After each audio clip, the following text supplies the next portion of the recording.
আসসালামু আলাইকুম। আমরা যখন আস্তা এক ছাগল রোস্ট করি, প্রথমে কাঁটা চামচ দিয়ে ভালো করে ছোট ছোট ছিদ্র করে নেই, যেন মশলা খুব সহজে ভিতরে প্রবেশ করতে পারে। এদিকে মশলা মিক্স করা হচ্ছে। আস্তা এক ছাগল রোস্ট করবো, তাই মশলার পরিমাণটা একটু বেশি। এখন ছাগলের গায়ে মশলাগুলো ভালো করে চতুর্দিকে লাগিয়ে নিতেছি। মশলা লাগানো শেষ। এখন গ্রিল করার জন্য গ্রিল স্টিক সেট করে নিব।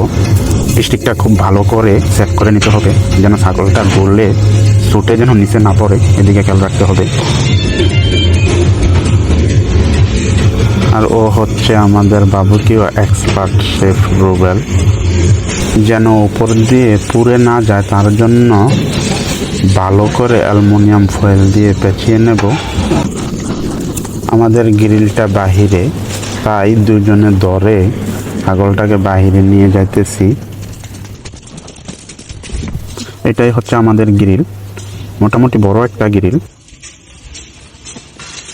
এখন ভালো করে গ্রিলের মধ্যে সেট করে নেব, যেন ছুটে না পড়ে নিচে।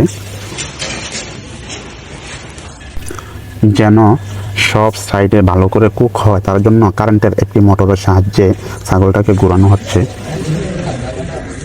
কালারটা দেখেন, জাস্ট ওয়াও। এই হচ্ছে আমাদের আস্তা ছাগলের রোস্ট। প্রায় 3 থেকে 4 ঘন্টা পরে অ্যালুমিনিয়াম ফয়েলটা সরিয়ে নিয়েছিলাম।